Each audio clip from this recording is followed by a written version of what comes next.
what we do in this session is we support the practice. Support the practice in the sense we are practicing mindfulness for the ultimate happiness, or we call it for the liberation. The technical term used is the nirvana or nivan, right? So to reach there, it has to be supported. Whatever we are doing should be supported. And there are 5 factors with which we can support the practice. And it has been given in a discourse called supportive factor discourse. And the Pali term of that is Anugrahita Sutta. And the 5 factors are, you will have to support it with morality, you will have to support it with listening, you will have to support it with discussion, support with tranquility or concentration, or support with and support with insight, right? So these are the 5 supportive factors. Of these 5 supportive factors, the first one, the morality, we usually live a moral life, and we just refresh that at the outset of the session. And for the listening and discussion, we have allocated this time, right? We take about 1.5 hours or so, depending on the discussion points we have. And we will have a listening session where I will be selecting a topic and then giving a talk on it. And during the discussion session, what we do is we discuss the reports or the observations you have made, or any questions you have, any complaints you may have, any compliments you have, any statement you will have to make will be discussed. So the difference there is both the preacher and the listener will be involved in it, right? So from these 2 factors, listening and supportive factors, what happens is you gain new knowledge and you confirm the practice that you are involved in, whether it is as per the teaching. And you also will get an opportunity to raise questions and clear your doubts. And we also may be able to straighten our way of looking at this, which we call viewpoints. And also, the last one is, this creates huge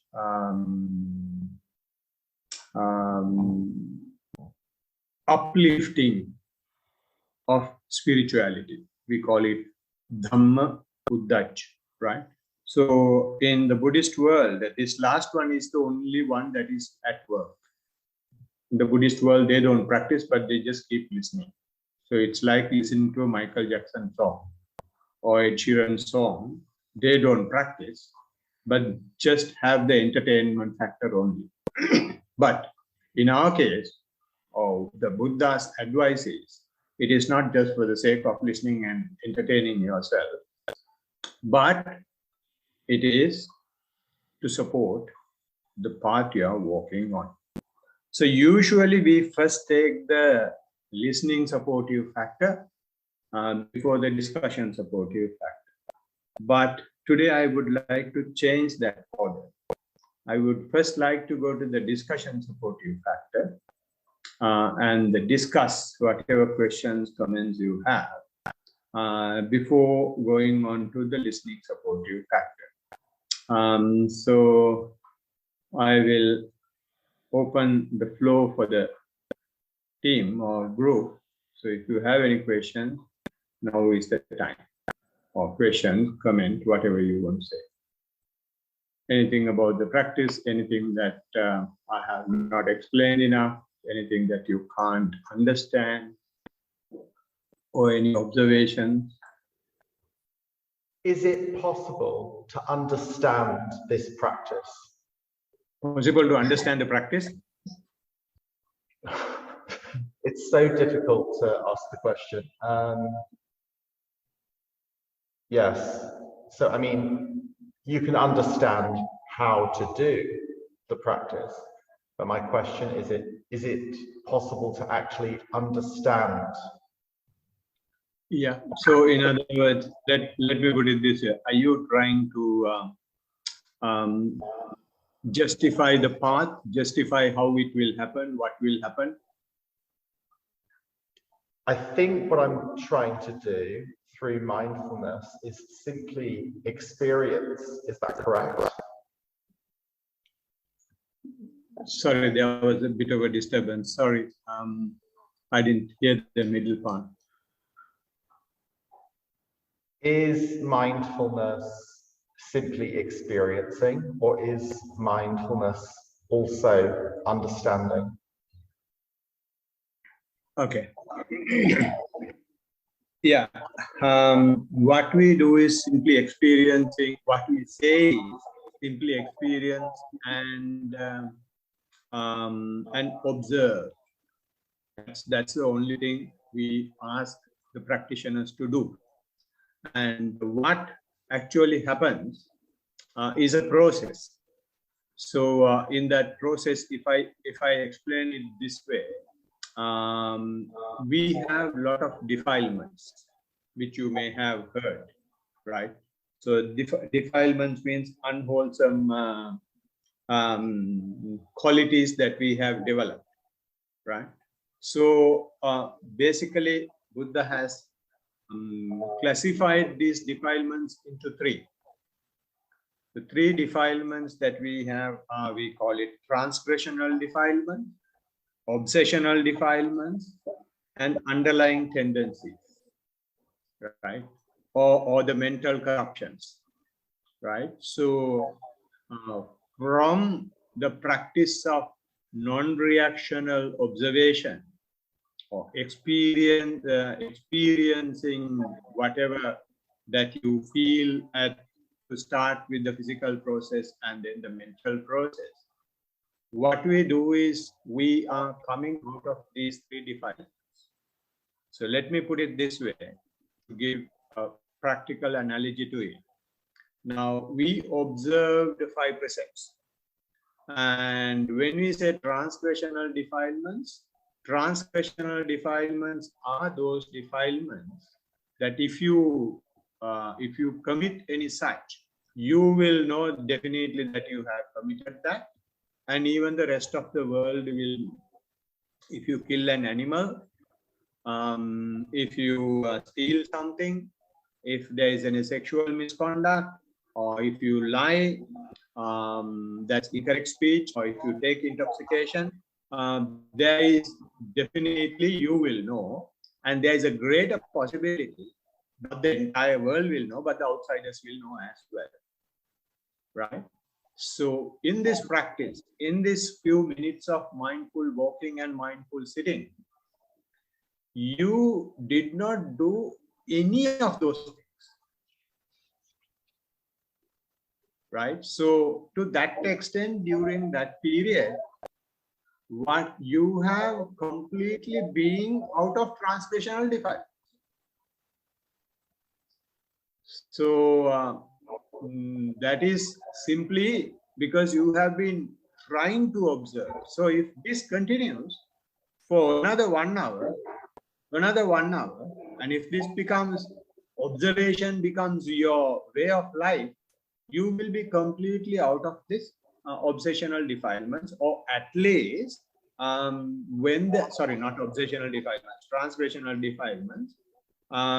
If you try to do any transgressional defilements, you will be reminded because of your quality of observation, because you are very alert of what is happening.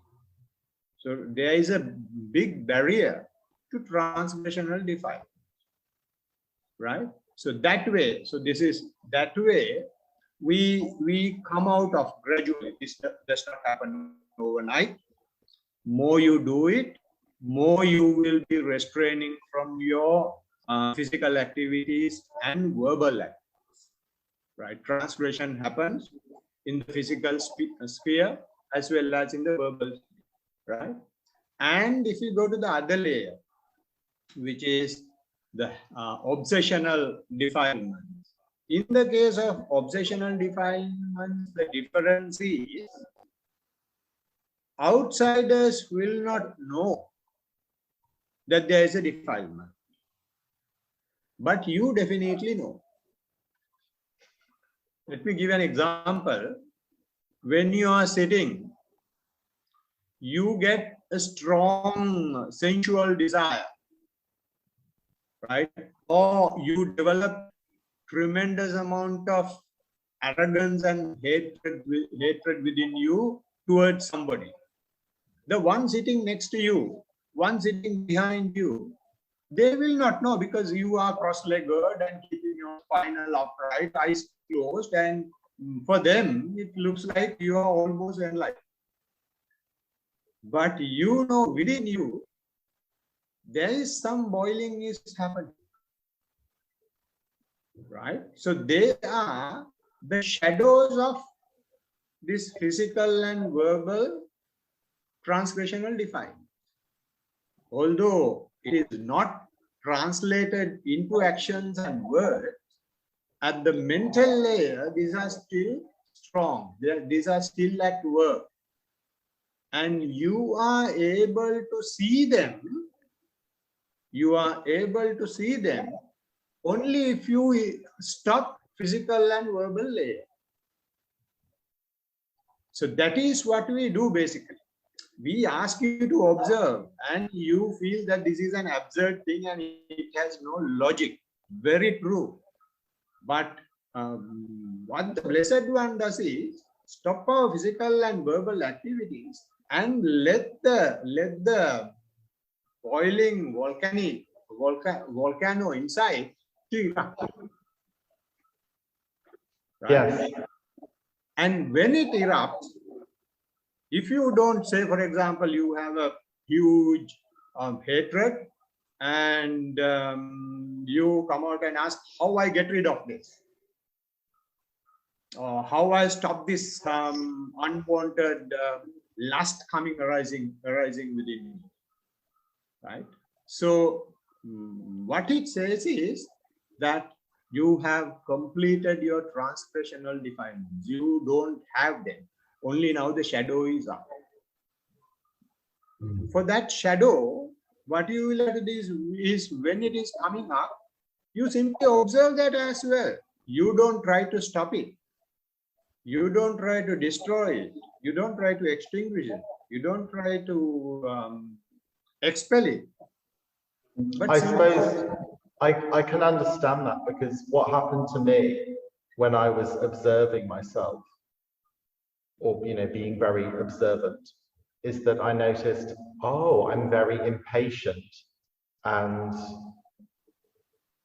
oh, I'm a bad listener, and so I started to think, oh, I don't like myself.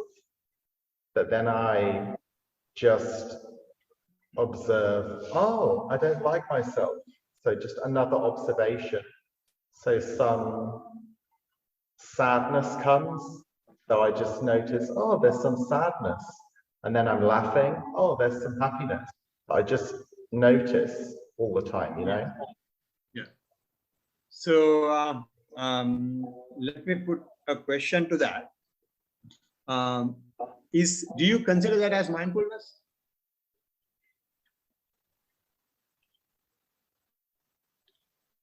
I don't think that's a good description of mindfulness.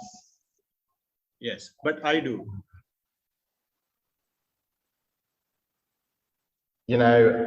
That's as close as I am at the moment.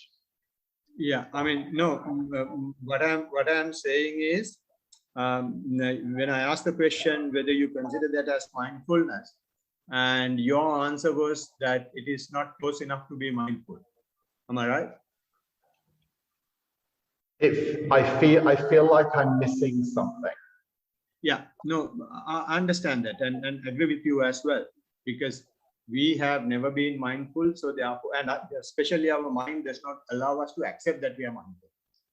So therefore, if you take the perspective of simple meaning, which is awareness, So you have very clearly, precisely mentioned to me, oh, this is with me, and this is with me, I'm aware of it. This is with me, I'm aware of it. That is mindfulness. Well, that's good news.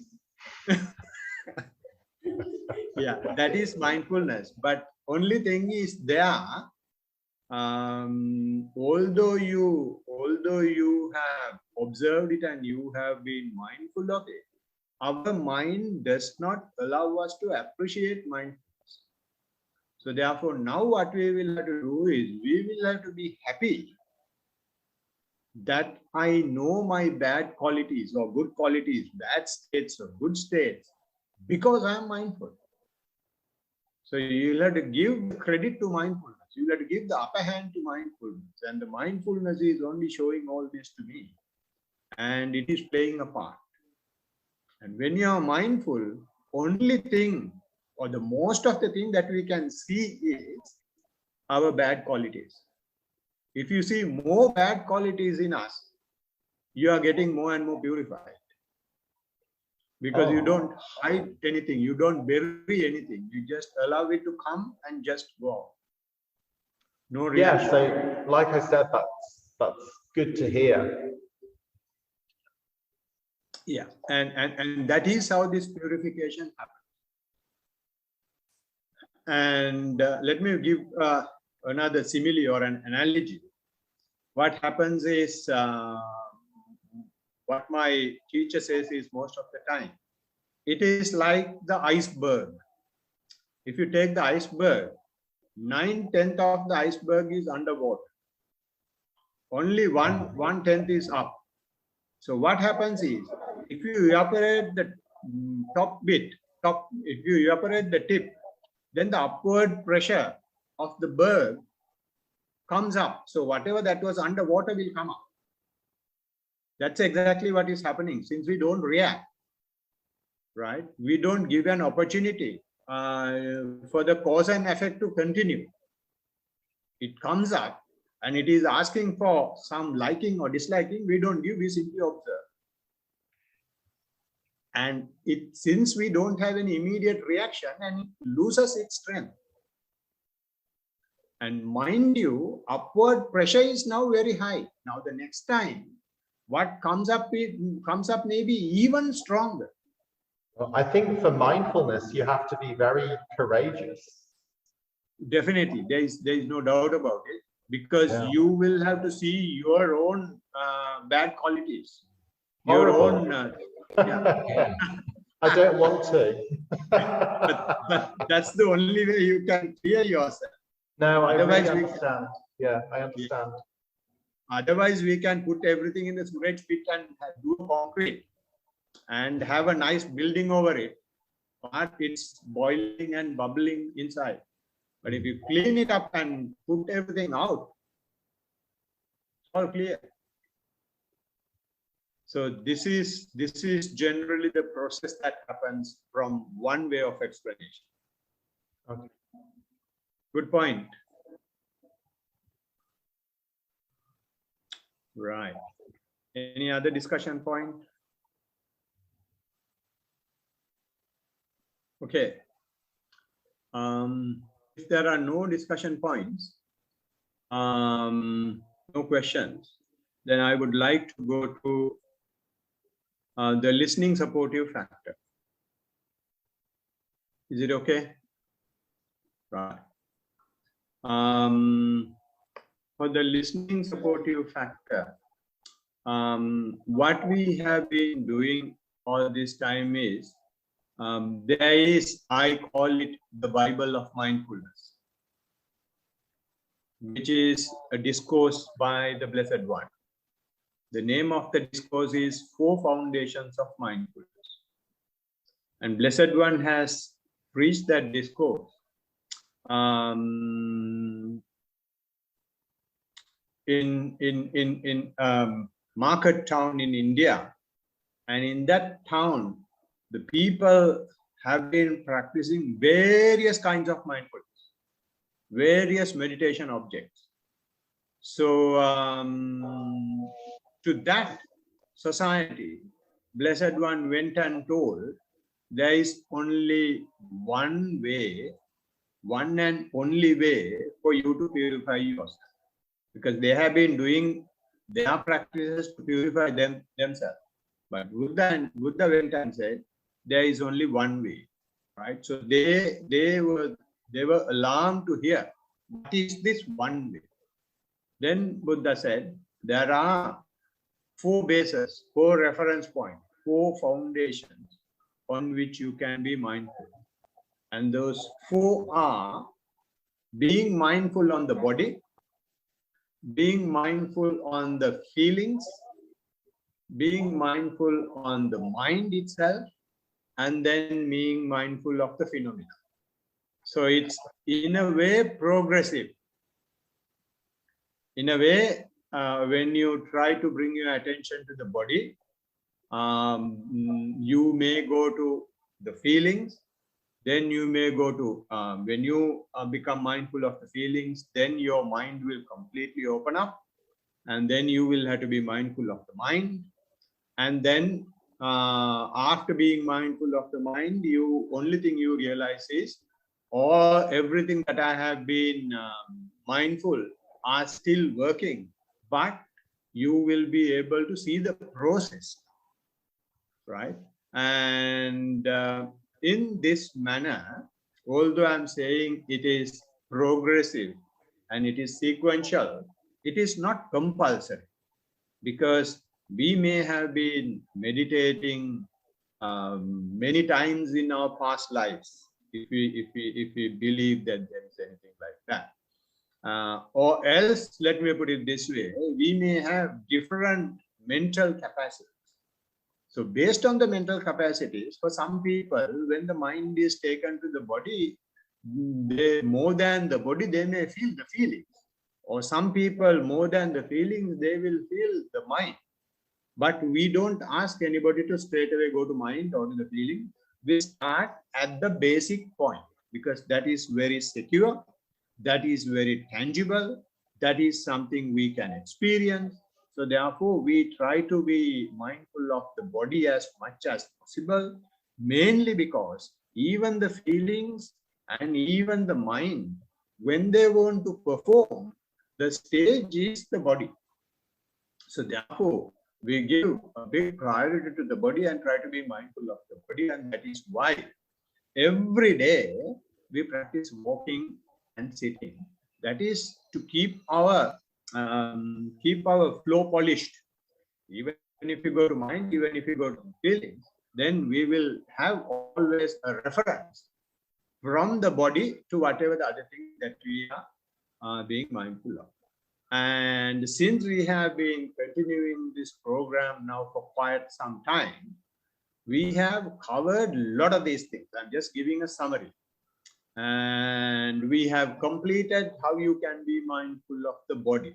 And there are 14 methods. There is no need for us to do all the 14 methods, but for the sake of completeness, we have covered all those things, and some of them are interconnected as well. So if you would like, you can listen to those talks which are available in our YouTube channel, which is Samahita Australia, and there we have separate section for English talks, so you can listen to them. And once you complete the body, where you have 14 ways, and observing the feelings or being mindful of the feelings, you don't have so many methods. It's just one method where you observe whatever the feeling it is. It may be a pleasant feeling, it may be an unpleasant feeling, it may be a neither pleasant nor unpleasant feeling. There is something like that which we don't know. We always know only the pleasant and unpleasant. But there is a point zero. In both the axes, there is 0 point, and there you don't have pleasantness, you don't have unpleasantness.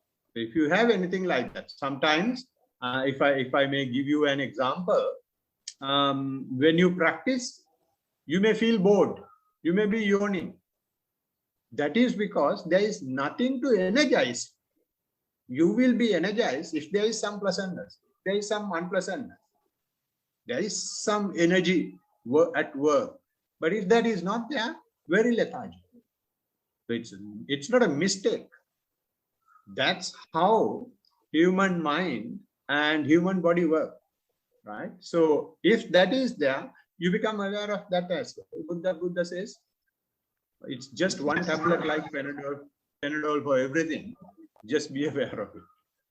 And once you go beyond feelings, then if the mind is completely opened up, there are 7 stages, if I remember right, of the mind. Buddha is asking us to feel or to observe the whole range. Let me give you one example or few examples.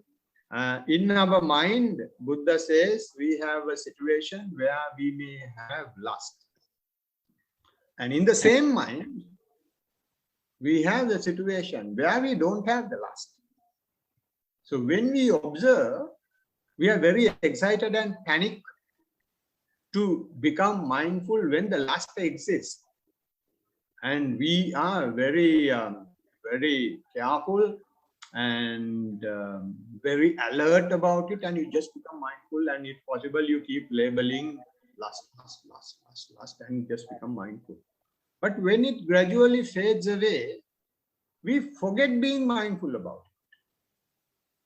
What the Blessed One says is, in being mindful on the mind, you observe the whole range. Observe it is reducing if it is reducing. Observe if it is increasing if it is increasing. And then at some point it will start to fade away. When it starts to fade away, observe that as well. And keep observing until it is completely faded away. And observe what you feel mentally and what you feel even physically. Right? So in that manner, you observe the whole range of whatever that takes place in the mind. And in the mind, this is just one example I took. And another example may be hatred, right? And another example may be delusion in the mind. And after that, there are spiritual awakening in the mind. Spiritual awakening is also in the same mind, right? So even after spiritual awakening, it is once it is spiritually away, it is not just you are spiritual 100% all the time after that. No, that also depreciates, and that also deteriorates, right? Even when that happens, you just simply observe, right? So that is the observation of the mindfulness. And then when it comes to observation of the nature or observation of the phenomena, there are 5 stages, if I remember right, which we call hindrances.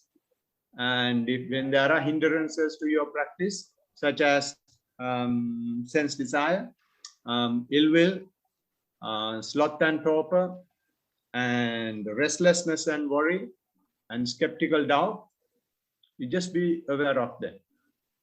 And then you may have finer layers of human existence or animal existence, which we call name and form, or the physical and mental process. You just keep observing them as well. And you will have the other layer, which we call internal and external faculty layer. Even in the internal and external faculty layer, you just keep observing it, right? So internal and external faculty layer means our eye is a faculty, ear is a faculty, so that we have 6 faculties with us, with which we communicate or we interact with the external world. When they are at work, you simply observe, right? So if you can do that, when you come to that stage, this is just nature. And then the Blessed One says, another nature comes up, which is the enlightenment factors. At the moment, we are talking about these enlightenment factors, or factors for enlightenment. There are 7 such factors for enlightenment. And those factors are, the first one is the factor of mindfulness. The next one is investigation of states. And then the next one is the energy or the effort. And then rapture or the bliss. And then passaddhi. Passaddhi means calmness. And then concentration or tranquility. And finally, equanimity. So these are the 7 factors, 7 spiritual factors which you develop after completing or when you complete this process of body, feeling, mind, phenomena, observation. You develop those skills, right? And we are talking about them. And of that, also, we have in the last few meetings, we have completed the enlightenment factor for mindfulness. We have completed the enlightenment factor for investigation of states. Enlightenment factor for mindfulness means your mindfulness becomes so solid, you are not confused at all. Which means, as you mentioned a little while ago, your object keeps changing, but you simply observe. Unconfused mindfulness does not mean that you have one object all the time. You may be having the same object which is changing, you simply observe. Or your object may be changing, still you don't bother, you simply keep observing. So in other words, whatever happens in the environment, whatever happens in the atmosphere, whatever happens in the outside world is not affecting you. When it is not affecting you, your mind gets unified, your mind gets consolidated, your mind gets concentrated, your mind gets tranquilized, right? So what I want to say is simply, enlightenment factor for mindfulness means having unconfused mind. When you have an unconfused mind, as I just mentioned, either the object will change, or the same object you are observing will change. And allowing that to happen and observing what is happening is called the investigation of state. You let it happen and you understand what happens to the object. Say, for example, when you are observing your breath, you observe it for some time and you feel it very gross, and after that you don't feel the breath. You start feeling more of your body, and when you start feeling more of your body, you may start feeling trembling or jerking, right? So that is a result of your mind going into the body. When the mind goes into the body, our body is made of the 4 basic elements of physics, which is earth element, air element, water element, and the heat element. So those are the things that are working in our body. So when your mind goes inside, you simply see that they are at work. And when you don't identify yourself as a head, as a hand, as a chest, as a body, it is just mind is with the flesh, which is made of these 4 basic elements. It will have these qualities. Air element will have this changing and shaking and trembling nature. And the earth element will have the heaviness and lightness nature. And the heat element will have the coldness and warmth nature. And water element will have the cohesiveness and flowing nature, and you may feel. And when you feel those things, and if you let that happen and if you keep observing, that is the investigation of state so far as the physicality is concerned. And when you go deeper, it goes even to the mentality. The investigation of state does not stop just with the physicality. It's a huge spectrum. You just let it happen. Why? Because you have firm mindfulness. You have unconfused mindfulness. Your mind is now ready to let whatever happen. You have understood that your job is only observation, and it is also not intentional. It has been geared up to such a state that it is automatic, and it is happening and just out of what is happening. So when that investigation of state is happening, you can do that only because another factor is developing within you. Another factor for enlightenment is developing within you. And that factor is called virya, or rather virya, right? The English term for that is, there are so many English terms for it. Some call it energy, some call it effort, some call it striving, some call it, let me see what else they call it. Enthusiasm, some call it exertion, some call it many other terms, right? So, and some call it even heroic energy. So there are a lot of terms they are using to explain this faculty or the what do you call, not the faculty, the factor for enlightenment, right? So which is the third factor for enlightenment. So in four foundations of mindfulness, they are not, or the Buddha is not explaining or giving details of the energy factor for enlightenment, but what he is mentioning there is something else, something different. What he says there is, this factor for energy or factor for awakening or factor for enlightenment is changing as well. So if I read out to you what is there in the discourse, Buddha says there is the case where there being effort as factor for awakening or factor for enlightenment present within me. He discerns that effort as a factor for awakening is present within me. Or there being no effort as a factor for awakening present within, he discerns that factor for awakening or effort as a factor for awakening is not present within me.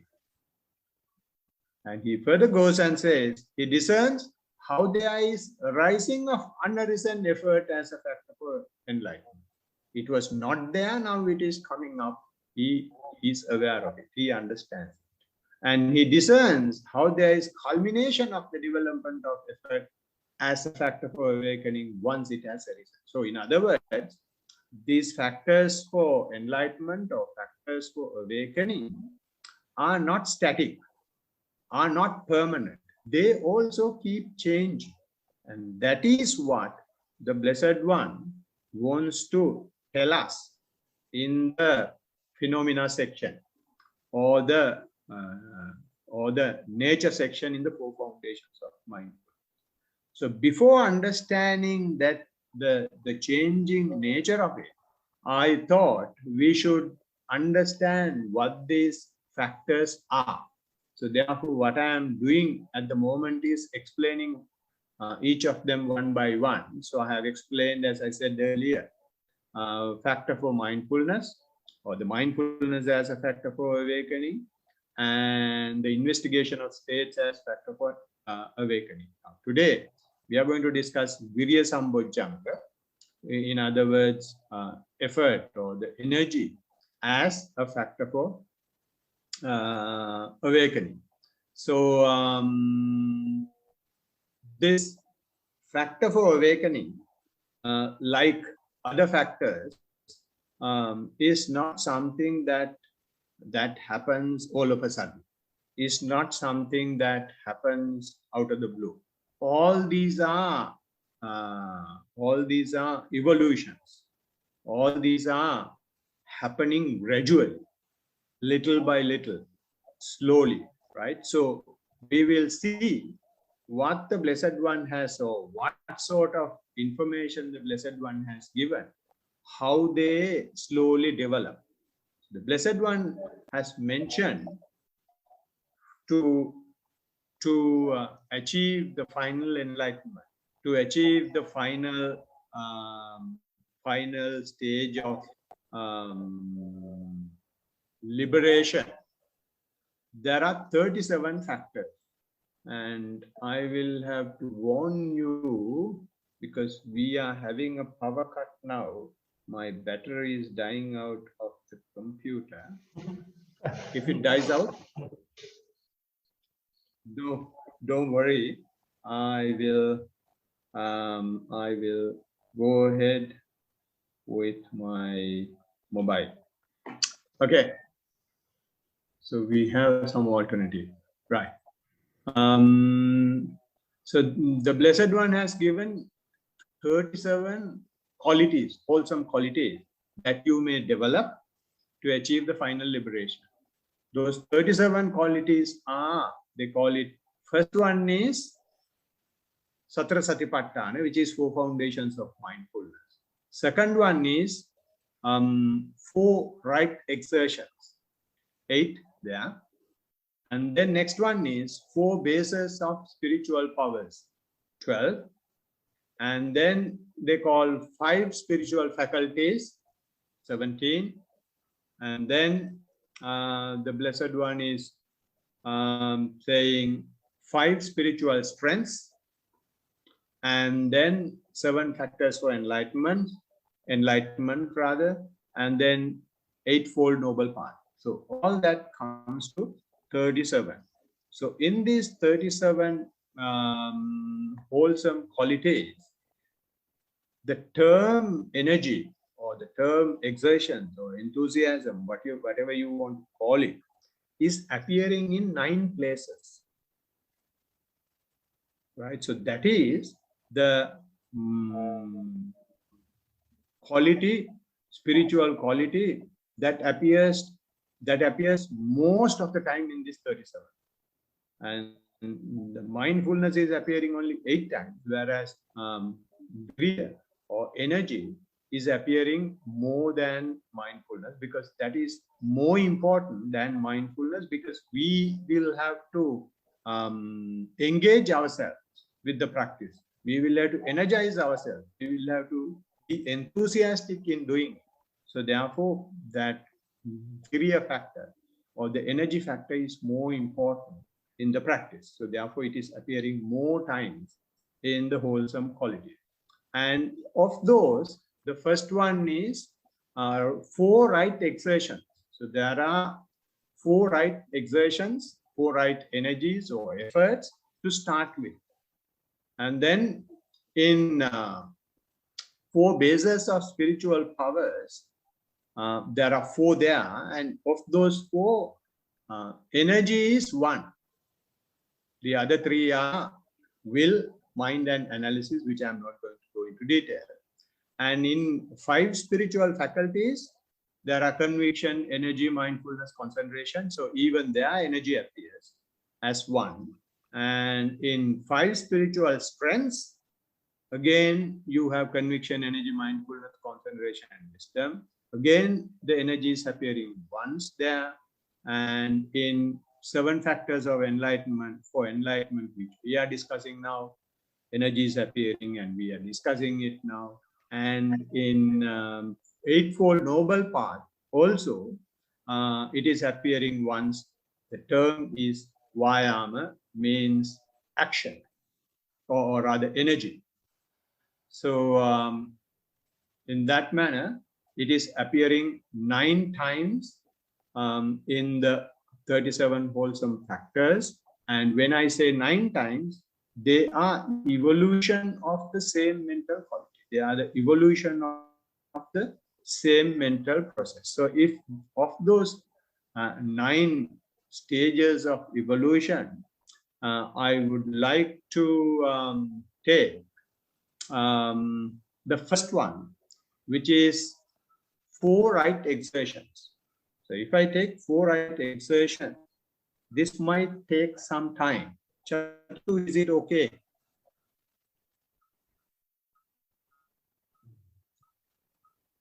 Chatura?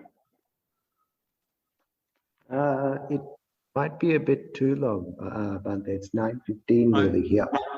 Yeah, I think as much, because this has to be explained very slowly, and we have only about 18 minutes, so I don't want to rush.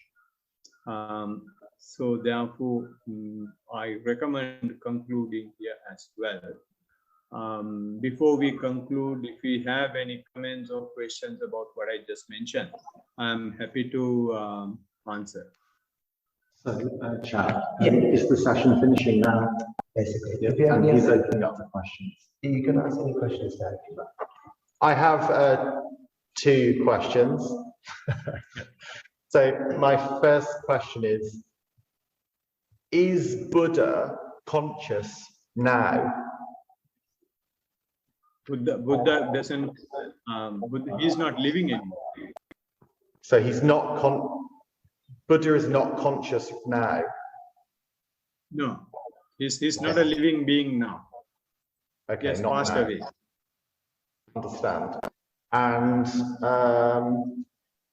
are there people in the world who are able to be mindful even if their hand is on fire? Have you heard of that? Have you heard of the monk who set himself on fire? Yes. Yeah. So, I mean, we, without experiencing, we can't say whether we can be mindful or not. But we can see whether we can be mindful when there is some very difficult pain, excruciating pain. If we can be mindful of that, then there is a potential for us to be mindful a bit more.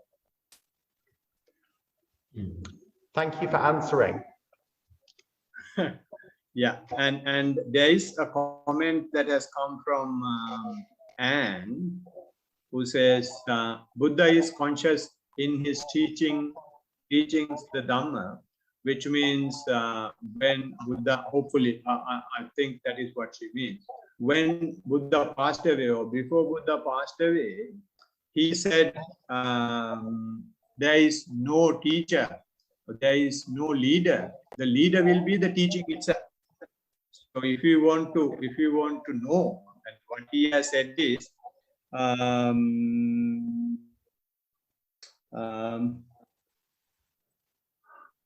exactly don't remember the Pali term.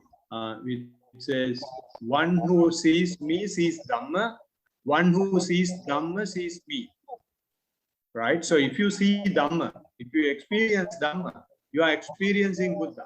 That is Buddha's consciousness. Now, I mean, we can't, of course, have all his consciousness, but if we experience something right now profoundly, then that is the exact same thing that the Buddha has experienced as well. Okay, I get it, yeah. Which is similar to Buddha's consciousness. Yes. Yeah. All right. Any other comment, questions? And you want to add anything? Thank you for taking time to be with us today. All right. Okay. Right. So. Thank you, Auntie, for teaching for all the way from Sri Lanka. Oh, no, that's all right. My pleasure.